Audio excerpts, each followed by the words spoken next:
दोस्तों कहते हैं कि भगवान ने इंसान को एक जिंदगी दी, जीने का नजरिया दिया। हर चीज इंसान के लिए इस तरीके से बनाई कि वो अपने कर्मों को भुगतता हुआ भगवान की शरण में आ जाए। लेकिन कहते हैं कि इंसान हमेशा कोसता रहता है भगवान को कि हमारी जिंदगी में ऐसा हुआ वैसा हुआ। हर घर में बैठा इंसान अपने आप को कोसता है कि हमारी जिंदगी में ऐसा क्यों हो रहा है, वो इंसान हमें छोड़ के क्यों चला गया, हमारे पास पैसे क्यों नहीं हैं, हमारे साथ ही बीमारियां क्यों चल रही हैं, हमारे घर में ही मौतें क्यों हो रही हैं। लेकिन एक चीज़ जिस पर हम सबको बिलीव करना चाहिए कि भगवान की मर्जी के बिना इस दुनिया में पत्ता भी नहीं हिल सकता। ये सारी चीज़ें मैं आज आपको क्यों बता रहा हूँ, क्योंकि भगवान जब आपको एक शरीर देते हैं तो उसके अंदर एक आत्मा होती है। एक आत्मा जहाँ पर हर बार आपने सुना होगा कहीं ना कहीं उल्लेख में कि आत्मा का ना तो खात्मा होता है ना ही वो जीवित होती है। मतलब आत्मा एक बार अगर रच दी गई है तो वो परमात्मा का अंश बन के आपके शरीर में रहती है। एक ऐसे ही रियल इंसिडेंट में अभी हमें एक सब्सक्राइबर ने हमारे बताया कि अक्षय भाई कहते हैं कि कब्रिस्तान में जब किसी लाश को गाड़ दिया जाता है और उसे वहाँ पर छोड़ दिया जाता है, तो जैसे सनातन धर्म में कहते हैं कि जो इंसान का शरीर होता है उसे हम अग्नि दे देते हैं, तो आत्मा को एक चीज़ समझ में आ जाती है कि मेरा शरीर ख़त्म हो गया, तो मेरे पास अब इस शरीर के आसपास घूमने का कोई मतलब नहीं बनता। लेकिन कहते हैं कब्रिस्तान में जो इंसान गाड़ा जाता है उसकी आत्मा बाहर बैठ के हमेशा ये देखती रहती है कि मैं इस शरीर को छोड़ के जाना नहीं चाहती थी, मेरा एक्सीडेंट हो गया या फिर अकाल मृत्यु की वजह से मैं बाहर बैठी हूँ इंतज़ार में कि कब मैं शरीर में वापस लौट पाऊँगी।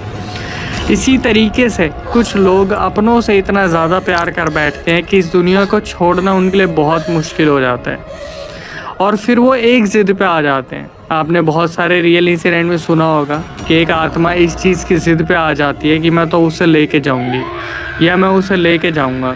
आज का पूरा रियल इंसिडेंट इसी चीज़ पे आधारित है। ये पूरा रियल इंसिडेंट हमें गीत ने शेयर किया है। गीत जो कि कोलकाता की रहने वाली है। इन्होंने बताया अक्षय भाई ये बात है 2014 की, जब मैं सिर्फ 10 साल की थी, और अभी भी अगर मैं इस इंसिडेंट को शेयर कर रही हूँ तो बिलीव मी मेरी रूह कांप जाती है। मैं अपने घर परिवार के बारे में आपको बताती हूँ। जैसे कि इन्होंने बताया गीत ने कि अक्षय भाई हमारा जो घर है वो आधा सीमेंट का बना हुआ है, आधा मिट्टी का बना हुआ है और बहुत ज़्यादा डेवलप्ड नहीं है, लेकिन 100-200 गज में हमारा घर है। हमारी जॉइंट फैमिली सारी की सारी कोलकाता में रहती थी। 2012 में हमारे पिताजी को ये डिसीज़न लेना पड़ा कि बिजनेस पॉइंट ऑफ व्यू से हमें घर छोड़ना पड़ेगा, तो हम लोग कोलकाता छोड़ के महाराष्ट्र चले गए थे। ट्रेन में गए थे, 1.5 से 2 दिन लगते थे। वहाँ पर जाने के बाद बिज़नेस इस्टेब्लिश किया गया, बिज़नेस धीरे धीरे चलने लगा। लेकिन इन सब चीज़ों में इन्होंने बताया गीत ने कि मेरी जो दादी जी थी वो मेरे पापा को बेइंतहा मोहब्बत करती थी, बहुत ज़्यादा प्यार करती थी। मतलब ये मान लीजिए मेरे पापा जब घर छोड़ के चले गए थे तो मेरी दादी पागल सी हो गई थी। पूरे दिन अकेले में बैठना, बड़बड़ाना, पता नहीं क्या क्या सोचना। और जब रिलेटिव्स का कॉल आता था पापा के पास तो वो यही कहते थे कि भाई तू थोड़े दिन के लिए वापस आ जा। माता जी का हाल बहुत बुरा हो रखा है, वो पता नहीं खुद में बात करती रहती है। तो ये मान लीजिए कि दादी जी जो थी वो अपने बेटे की तरफ बहुत झुकाव रखती थी। धीरे धीरे 2014 आ गया। 2014 में जब इनके पास कॉल आता है गीत के पापा के पास, तो गीत के पापा को बताया जाता है कि आपकी मम्मी जी की तबीयत बहुत ज़्यादा ख़राब है, बहुत ज़्यादा ख़राब है और इन सब चीज़ों में जो चीज़ें वो कर रही है वो सही नहीं है। उन्होंने पिछले 4-5 दिन से खाना छोड़ दिया, पिछले 2 दिन से वो पानी नहीं पी रही है और सिर्फ एक ही ज़िद लगा रखी है कि जब मेरा बेटा आएगा तभी मैं पानी पीऊँगी। ये सुनने के बाद जो गीत के पापा थे वो काफ़ी भावुक हो गए थे, काफ़ी इमोशनल हो गए थे और फिर उन्होंने डिसीज़न लिया कि चलिए दादी जी की विदाई के लिए अब हम सब के सब कोलकाता चलेंगे। वही 1.5 से 2 दिन ट्रेन में लगे, ये लोग वापस आते हैं। गीत ने बताया कि अक्षय भाई जब हम वहाँ पे पहुँचे ना, सबसे पहली चीज़ सारे रिलेटिव्स जैसे एक कोना पकड़े के बैठे हैं, जैसे इस घर में पता नहीं अभी ही मतलब कुछ बहुत बुरा हो चुका है। मतलब अभी इनकी दादी गई भी नहीं थी लेकिन ऐसा लग रहा था जैसे वो जा चुकी हैं, घर में मातम का माहौल है या फिर पता नहीं क्या ऐसा हो रखा है कि सब इंतज़ार कर रहे थे। फिर इन्होंने बताया कि जैसे ही अंदर घुसती हैं तो वहाँ पर एक अजीब सा हवा का झोंका आता है। एक इनके घर के बीचों बीच एक जामुन का पेड़ लगा हुआ था, जिसके बारे में पहले ही बहुत सारी अफवाहें थी कि उस पेड़ पर रात को भूत प्रेत आके बैठते थे या फिर कुछ ऐसा होता था, लेकिन कभी गीत ने ऐसा महसूस नहीं किया। तो हुआ क्या, जब गीत के पापा अपनी मम्मी जी के पास जाते हैं और उनके पास बैठते हैं तो उनकी मम्मी जो अभी तक आंख बंद करके लेटी हुई थी, अचानक से वो आंख खोलती हैं और अपने बेटे से एक ही चीज़ पूछती है कि तुझे आने में इतनी देरी कैसे होगी बेटा। तो गीत के पापा वहाँ बोलते हैं कि माँ मैं आ गया हूँ, आपने ये क्या हाल बना रखा है अपना। इनकी मम्मी ने हाथ उठाया और गीत के पापा के हाथ में हाथ रखा और बस एक ही बात बोली कि मुझे पानी पिला दे। गीत के पापा उठते हैं, जाते हैं और पानी लेके आते हैं, पानी पिलाते हैं। उस टाइम पर जैसे गीत वहीं थी, पूरे फैमिली मेम्बर्स वहीं थे जो जानते थे कि ये वो वक्त है जब आखिरी सांस ली जाती है। गीत ने एक चीज़ ऑब्जर्व की जो उन्होंने रिकॉर्डिंग में बताई कि अक्षय, जब मेरी दादी ने आँख बंद करी ना तो उनके चेहरे पे एक शांति और एक सुकून की मुस्कुराहट थी, और ये आँख बंद उनकी आखिरी बार हुई थी। घर में जैसे हाहाकार मच गया था, वो जा चुकी थी। लेकिन एक चीज़ इन्होंने बहुत तगड़ी हाईलाइट की जिससे सुनने के बाद मेरे भी रोंगटे खड़े हो गए। इन्होंने बताया कि मेरी दादी की उम्र 105 साल थी। 105 साल में उन्होंने अपनी ज़िंदगी को बहुत तरीके से जिया था। मतलब उनके पास पैसों की कमी नहीं थी। हाँ, घर में वो बहुत ज़्यादा शोशाबाजी नहीं थी कि दिखावटीपन बहुत ज़्यादा हो तो घर को हम ऐसा बनवा ले वैसा बनवा ले। हमारा घर जो था वो 2 मंजिल का घर था, और 2 मंजिल के घर में आप जैसे देखते हैं पुराने टाइप के जो घर होते हैं कि स्क्वायर में सारे रूम बने हैं और सारी चीज़ें बनी हैं, और बीच वाला जो एरिया होता है जो ऊपर तक खुला होता है उसी तरीके का था। घर के अंदर एक जामुन का पेड़ लगा था, जैसे कि मैंने आपको बताया। दादी जा चुकी थी 105 साल की उम्र में, और ये वो उम्र होती है जहाँ पर कहते हैं कि 105 साल मतलब सोने की सीढ़ी आपको मिलती है। धूमधाम से इंसान की विदाई होती है, लेकिन ऐसा नहीं था। सब दादी जी से बहुत प्यार करते थे, तो सबके चेहरे पे अफसोस था। और एक चीज़ जो गीत ने बताई कि वहाँ पर बार बार जो चीज़ें डिस्कस हो रही थी कि दादी बेशक 105 साल में गई हो, लेकिन उनकी जीने की चाहत अब भी थी, मतलब वो जाना नहीं चाहती थी। गीत ने अपनी दादी को हमेशा लकड़ी के सहारे चलते देखा था। इनके घर के बीचों बीच एक सीढ़ी लगी हुई थी, क्योंकि अंडर कंस्ट्रक्शन में जो इनकी ऊपर चढ़ने वाली सीढ़ी थी कभी कभार उसे बंद कर दिया जाता था, तो उस सीढ़ी के सहारे, जैसे एक सीढ़ी लोहे की बना दी जाती है, उसके सहारे अलग अलग फ्लोर पर जाया जाता था। और उस सीढ़ी को बहुत तरीके से बनाया था। ऐसा नहीं था कि वो सीढ़ी पे आप कदम रखोगे तो वो पीछे की तरफ चली जाएगी। ये गीत ने हमें हाईलाइट करा, और इसको हाईलाइट करने का एक बहुत बड़ा मोटिव है जो अभी आपके सामने बताया जाएगा। इसके बाद गीत ने बताया कि अक्षय भाई, जब दादी जी गई उसी टाइम पर घर में फिर दोबारा ठंडा से एक हवा का झोंका आया, और अचानक से जो हमारे मेन गेट थे उसका दरवाज़ा भटाक करके खुला और अपने आप भटाक करके बंद हो गया। वहाँ पर जितने भी लोग बैठे थे वो समझ गए थे कि मुंह के, कानों के या नाक के द्वारा जो प्राण है वो जा चुके हैं। लास्ट राइट्स हुए, उनका जो अंतिम संस्कार था वो किया गया। जितने भी रिलेटिव थे, आपको पता है कि दाग देने के बाद बहुत सारे रिलेटिव्स होते हैं जो चले जाते हैं। उसके बाद अगले दिन फूल चुगे गए। उन फूलों को जहाँ इनकी मान्यता थी वहाँ पर बहा दिया गया। लेकिन इन सब चीज़ों के बाद क्या हुआ, जब ये लोग घर पे वापस आते हैं कोलकाता पे, उसी दिन से कुछ ना कुछ होना शुरू हो जाता है। जिस रात ये लोग सो रहे थे, धीरे धीरे ऐसा महसूस होता है कि सबके सोने के बाद उस घर में अजीब अजीब सी एक्टिविटीज़ होती हैं। बर्तन अपने आप गिर जाते थे। ऐसा लगता था जैसे इन्हीं के घर के अंदर कोई चीज़ ऐसी है जो घूम रही है। जो पुराने टाइम की मशीन होती थी, वॉशिंग मशीन, वो अपने आप चलना शुरू कर देती थी। जाके देखते थे तो प्लग हटा दिया जाता था, उसके बाद थोड़ी देर में वो फिर शुरू हो जाती थी। कभी कभार ऐसा लगता था जैसे कोई इंसान है जो अपनी दिनचर्या के हिसाब से दिख तो नहीं रहा, लेकिन अपना काम पूरा कर रहा है। चप्पलें अपनी जगह पर पहुंच जाती थी, कोई बच्चा अगर टीवी देखता देखता सो जाता था तो वो टीवी अपने आप बंद हो जाता था, तो साक्षात पता चल रहा था कि इस घर में से अभी दादी गई नहीं है।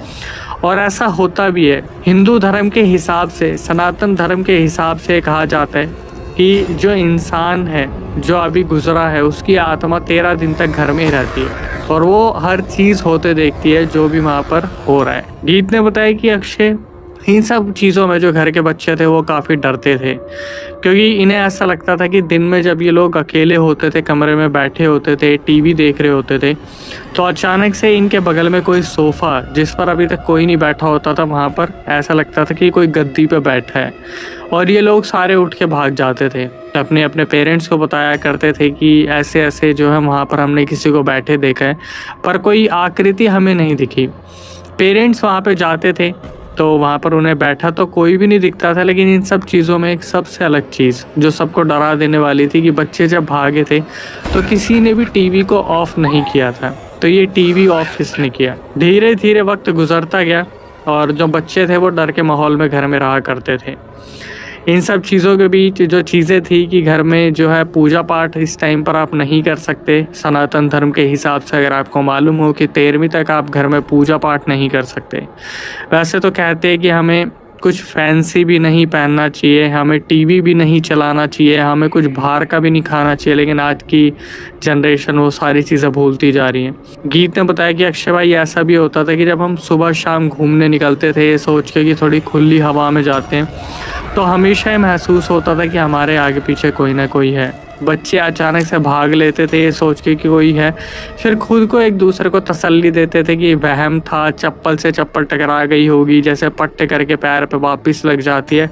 ये सब चीज़ें सोचते सोचते बच्चों को 12 दिन बीत गए। ये 12वीं रात थी 13वीं से एक दिन पहले की। सारे घर वाले आराम से सो रहे थे अपनी अपनी जगह पर। रात के अप्रॉक्सीमेटली 2 से 3 के बीच में बड़े से लेके छोटे तक, मतलब छोटे बच्चे से लेके बुजुर्ग आदमियों तक, एक अजीब सा सपना सबने देखा। उस सपने में वो देखते हैं कि घर के बीच में जो जामुन का पेड़ था, उस जामुन के पेड़ पे इनकी दादी बैठी है सफ़ेद साड़ी पहन के। बाल उनके खुले हुए हैं लेकिन आँखों के नीचे जैसे डार्क सर्कल्स हैं, और उन्होंने बोलना शुरू करा कि मैं सुभद्रा हूँ। ये उनका असली नाम था जो कि हमें गीत ने बताया कि मेरा नाम सुभद्रा है और मैं ये जानना चाहती हूँ कि मुझे घुमाने कोई क्यों नहीं लेके जा रहा। फिर अचानक से वो सबकी तरफ देखती है और गीत ने जब आसपास देखा तो गीत को सारे लोग वहाँ महसूस हुए, उनके घर के एक एक इंसान। मतलब ऐसा लग रहा था जैसे सपना नहीं था, यह हकीकत थी। तो उस टाइम पर क्या हुआ, फिर वो बोलना शुरू करती है कि मेरी सुपारी का पैकेट कहाँ रखा है और मेरी दूसरी चीज़ें कहाँ पर है, मुझे सब लोग देख रहे हैं, मुझसे कोई बात क्यों नहीं कर रहा। ये बोलने के बाद अचानक से गीत जब इधर उधर देखती है तो उनकी आंख खुलती है। उनकी आंख खुलने के बाद उन्होंने देखा कि वहाँ पर जितने भी लोग थे आपस में कुछ ना कुछ बातचीत कर रहे थे। गीत अपनी मम्मी के पास जाती है और उन्हें बताती है कि मम्मी रात को दादी मेरे सपने में आई थी और वो जामुन के पेड़ पे बैठी थी, बोल रही थी मेरी सुपारी का पैकेट कहाँ है, मुझे कोई घुमाने क्यों नहीं लेके जा रहा है। तो उनकी मम्मी इस तरीके से रिएक्ट करती कि बेटा कोई नहीं, हम बात करते हैं इस बारे में। अब जब गीत अलग अलग रिश्तेदारों को सुनना शुरू करती है तो सब यही डिस्कस कर रहे थे कि सबको यही सपना है। सब ने क्या करा, समझ लिया कि दादी जो है अपने सुपारी का पैकेट मांग रही है और वो चाहती है कि उन्हें बाहर घुमाया जाए या कुछ ऐसा हो। तो उनके सुपारी के पैकेट को जो उनकी फ़ोटो थी उसके आगे रखा गया, उनकी फ़ोटो को थोड़ा सा आगे पीछे घुमाया गया, छत पे ले जाया गया, बाहर घुमाया गया और फिर वापस घर पे लेके आ गए। सबको लगा था ये चीज़ें अब रुक जाएंगी, लेकिन यहाँ से वो चीज़ें शुरू होने वाली थी जो सच में इस घर में डर का माहौल बनाने वाली थी। इसके बाद क्या हुआ, गीत ने बताया कि अक्षय भाई 12वीं रात भी निकल गई।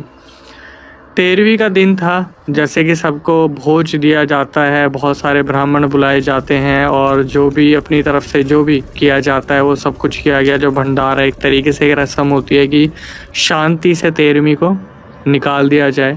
13वीं वाली रात थी जहाँ पर कहा जाता है कि आत्मा अपना शरीर छोड़ के एक ऐसी राह पे निकल जाती है जहाँ से उसका अस्तित्व ख़त्म हो जाता है। कहते हैं कि अब सिर्फ यादों में वो आत्मा रह जाती है, लेकिन गीत के साथ कुछ उल्टा हुआ। गीत अपने घर वालों के साथ सोई, जितने भी रिलेटिव्स वहाँ पर थे, और सबका यही प्लान था कि 1-2 दिन में हम यहाँ से चले जाएंगे। गीत को अचानक से रात को 2 से 3 के बीच में एक दोबारा सपना आता है। उस सपने के हिसाब से गीत ने बताया कि अक्षय भाई, मुझे जो सपना है वो ध्यान से आप सुनिएगा। मेरे सपने में मुझे अचानक से ऐसा लगता है कि मेरे सर पे किसी ने हाथ फेरा है।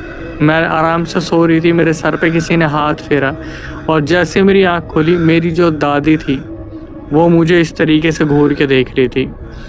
पहले तो इनका जो दिल था वो इतनी ज़ोर से धड़का, ऐसा लगा कि बहुत छोटी उम्र में इन्हें हार्ट अटैक आ जाएगा। इन्होंने बोला, दादी आप।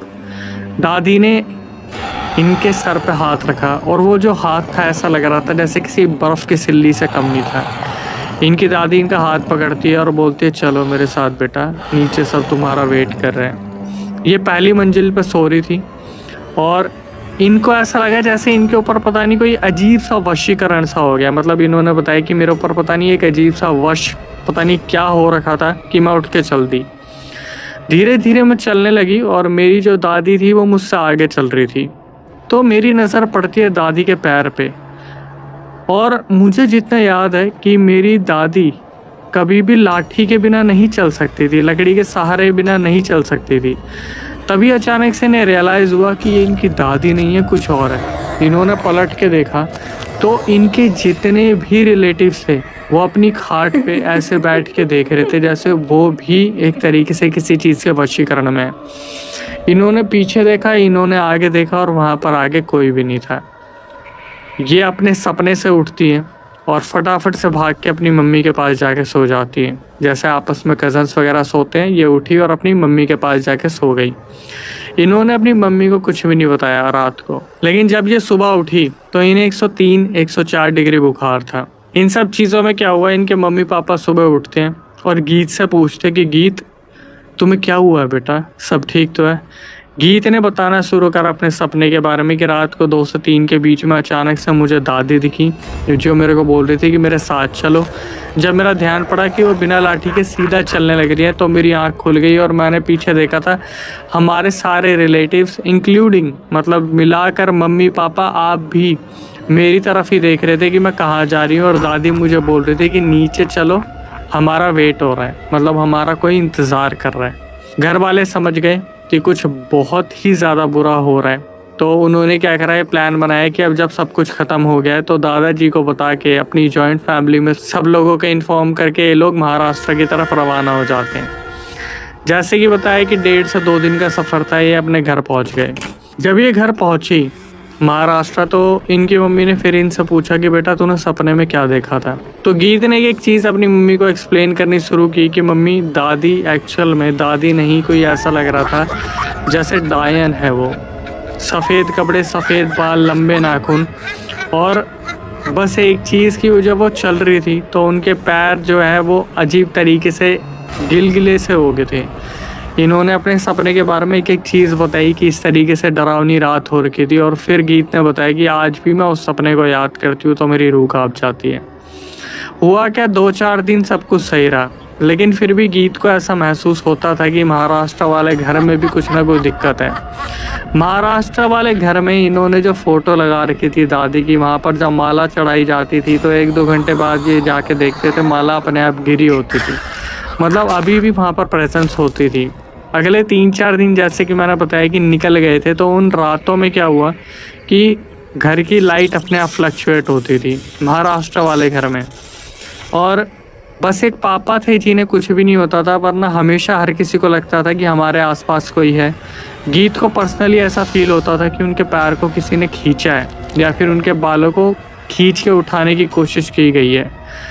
जब भी वो उठ के अपनी मम्मी को बताती थी तो मम्मी सोचती थी कि यार बच्चे का वहम होगा, और इस बात को यहीं कहीं ख़त्म कर दिया जाता था। 4 दिन बाद क्या हुआ, अचानक से जो कोलकाता वाला घर था वहाँ से दादाजी का फ़ोन आता है, और दादाजी बोलना शुरू करते कि दादी जो थी उनकी आत्मा को अभी मुक्ति नहीं मिली है, तो इनका पिंडदान करना पड़ेगा, और उसके लिए फिर दोबारा गीत के पापा को कोलकाता जाना होगा। तो महाराष्ट्र से फिर दोबारा ट्रेन की जाती है, 2 दिन का सफ़र करके कोलकाता पहुंचा जाता है, और वहां पर से पापा जी का फ़ोन आता है, गीत के पापा का, और वो बोलते हैं कि गीत की मम्मी को कि कोशिश करना किसी को बाहर मत निकलने देना, हो सकता है कि 1-2 दिन और कुछ महसूस हो, लेकिन चीज़ों को थोड़ा सा देख के रहना। अब जब घर का मेन सदस्य चला जाता है तो आपके हाथ में थोड़ी सी लिबर्टी आ जाती है। माँ बेटी क्या करते थे, जब भी टाइम मिलता था तो टीवी चला लेते थे, टाइम पास नहीं होता था टीवी चला लेते थे, रात रात भर टीवी देखते रहते थे। तो गीत ने एक चीज़ बताई कि अक्षय, ये उस रात की बात है जब पापा को गए 1-2 दिन हो गए थे, मैं, मेरी मम्मी और मेरा छोटा भाई, हम तीनों आराम से बैठ के टीवी देख रहे थे। और टीवी देखते देखते अचानक से क्या हुआ, हमारी आंखों देखी टीवी में से प्लग निकला और दूर जाके गिरा। उस टाइम पर हमारी जो हालत ख़राब हुई थी, मम्मी हम दोनों को लेके भागी एक कमरे में और हनुमान चालीसा पूरी रात हमने सुनी है। गीत ने बताया कि मैं क्यों झूठ बोलूं, उसी रात मेरे को हनुमान चालीसा अच्छे से याद हुई, क्योंकि हमने बैक टू बैक कितनी बार सुन ली और उस रात हमारा जीना हराम हो गया था। क्योंकि घर में से अजीब अजीब सी आवाज़ आ रही थी, जैसे बर्तन गिर रहे हैं, सामान इधर से उधर कोई फेंक रहा है। लेकिन जब सुबह हुई तो चीज़ें शांत हो चुकी थी।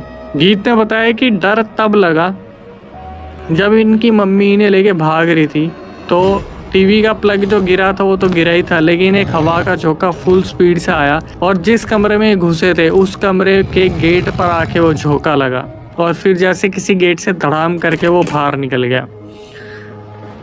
ये चीज़ें जब होती है ना तो इंसान सुन के बस ये लगता है कि अरे यार कोई बहुत बड़ी चीज़ थोड़ी ना है। जिस तरीके से हॉरर कंटेंट को रिप्रेजेंट किया जाता है रियल केसेस में कि मौत हो गई, मार दिया, जिंदा, ये वो, हम अपने केसेस रियल रखते हैं आपके सामने। जिस तरीके से गीत ने बताया कि कोई चीज़ थी, इन्होंने ये नहीं बताया कि मैंने आकृति को देखा, कोई इमेज को देखा, कोई वीडियो ऐसी बनती देखी है मेरे सामने, कोई फ्यूचर चलने लगा, ऐसा कुछ भी नहीं।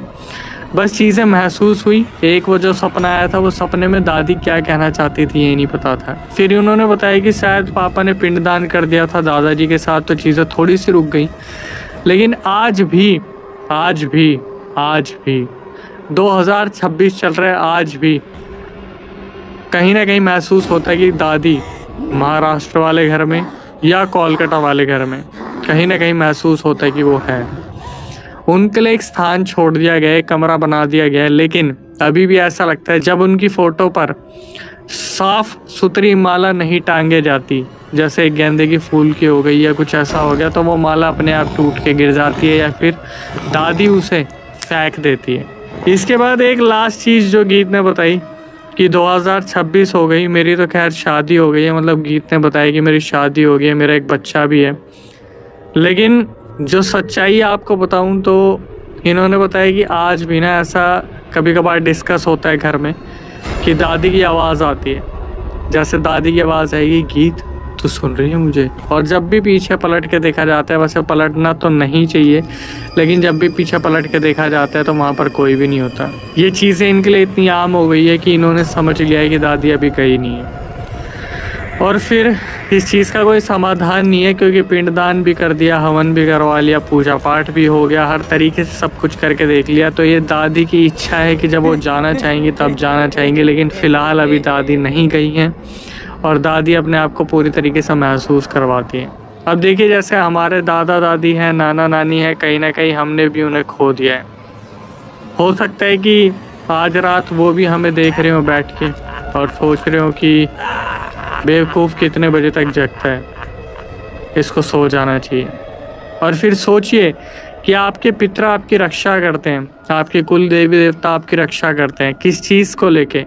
क्योंकि हो सकता है कि जब भी आप आगे पीछे से कहीं से निकलते हैं, आपको पता चले कि आपके बगल में भी कोई एक बहुत बड़ा पिशाच या आत्मा है और आपके कुल देवी और देवता बस आपको इशारा दे रहे कि इस जगह से हट जा, आप समझ नहीं पा रहे। तो सोचिए आपको बैठ के वो किस कदर देख रहा होगा। हालांकि ऐसे डराने का हमारा कोई मोटिव नहीं था, लेकिन फिर भी हम आपको बस ये बताने की कोशिश करते हैं। 3 चीज़ें यहाँ से हमें सीखने को मिलती है moral of the story conclusion में। इंसान जब अपना शरीर छोड़ देता है तो हमारा सगा नहीं होता, अगर वो गुजर जाता है तो उसे याद नहीं करना चाहिए। तीसरी चीज़, आज अगर आप अपने शौक़ पूरे नहीं कर रहे और अपनी ज़िंदगी को उस हिसाब से नहीं जी रहे जो आपको जी लेनी चाहिए, जैसे इंसान आज की ज़िंदगी में सिर्फ ऑफिस घर, ऑफिस घर, ऑफिस घर, रिश्ते नहीं निभा रहा है, लड़ाई झगड़े हो रहे हैं, आपस में बन नहीं रही है, तो ये समझ लीजिए कि आप अपनी लाइफ नहीं जी रहे हैं। आप बस एक रिस्पॉन्सिबिलिटी उठा के बैठे हैं कि हमें अपने घर परिवार के लिए कुछ करना है। और बुरा मत मानिएगा, लेकिन हमारे पास एक बहाना होता है कि हमारे आने वाली पीढ़ी के लिए हमें कुछ अच्छा करना है, और इन सब चीज़ों में हम अपनी ज़िंदगी जीना भूल जाते हैं। अपनी पीढ़ी के लिए आप क्या अच्छा करेंगे जब पहली ही लाइन में आपको बता दिया गया है कि भगवान की मर्ज़ी के बिना तो पत्ता भी नहीं हिलता। तो आप क्या ही ऐसा कर लेंगे? अगर भगवान ने उनके लिए कुछ अच्छा लिखा होगा तो शायद वो इतने सक्षम होंगे कि वो अपने लिए कुछ कर ले, लेकिन आपको अपनी ज़िंदगी जीनी बहुत ज़रूरी है। क्योंकि जिस हिसाब से इंसान के शरीर के अंदर बीमारियां बढ़ रही हैं, इंसान कब इस दुनिया से निपट जाएगा उसे पता भी नहीं चलेगा। और यहाँ पर मैं सिर्फ आपकी बात नहीं कर रहा हूँ, सबकी, अपने आप की भी बात कर रहा हूँ। और इसके बाद हमारी जनता से ये रिक्वेस्ट होती है कि ऐसे रियल केसेस लाने में हमारी बहुत मेहनत लगती है, और आपसे हम सिर्फ जो एक चीज़ मांगते हैं वो है सब्सक्रिप्शन, बेल नोटिफिकेशन, क्योंकि उसमें आपकी मेहनत नहीं लगेगी। सिर्फ बेल नोटिफिकेशन ऑन करवाते ताकि सबसे पहले अपडेट आपको आए जब भी हमारी वीडियो आए, और सब्सक्रिप्शन की हमारी कम्युनिटी बढ़े, हमारा परिवार बढ़े, क्योंकि आप लोगों ने ही हमें बनाया है।